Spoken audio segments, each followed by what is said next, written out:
داخل قلب النادي الاهلي لازم يتم حسم الكلام كده اللي اتقال، لازم يتم حسم ملف المهاجم نهائي، يعني لانه الموضوع بقى يعني مش لذيذ، مسلسل مش لطيف ومش لذيذ بالنسبه للناس.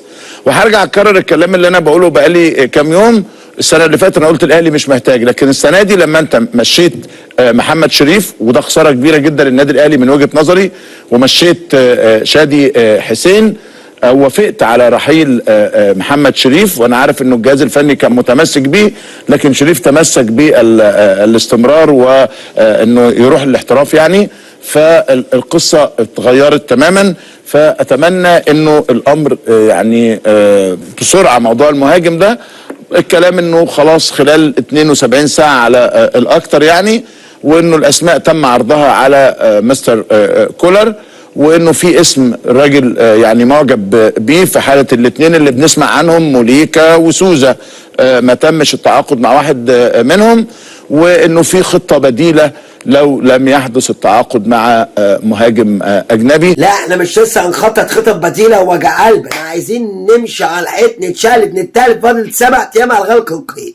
المهاجم يبقى موجود ويبقى موليكا اي حاجه غير موليكا هنبقى زعلانين. هي دخلت في عند بقى لما جه الراجل مرتضى منصور، جه استاذ مرتضى منصور واخد مش هقول اسمه. ماشي، جه انا هقول اسمه، قول انت. ماشي. جه وعمل واوهم كل جماهير الزمالك ان الراجل واقف ضدنا.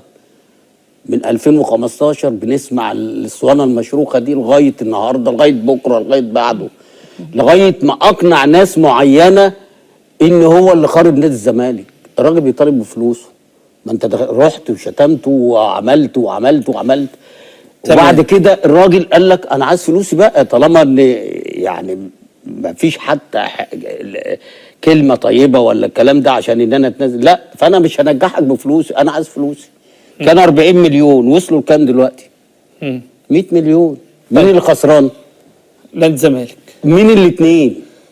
يعني واحد بيعاند وانا بقول لك اهو. ايوه بس برضه في نفس الوقت هل ممدوح عباس ما يتنازلش عن جزء؟ ده هيتنازل دلوقتي. لا بص مش يعني هي عندما مش بس هي كانت كده يعني سيحكم طرب. من الواضح ان الوضع في الزمالك صار سيئا حسنا، نتمنى لهم الاسوأ.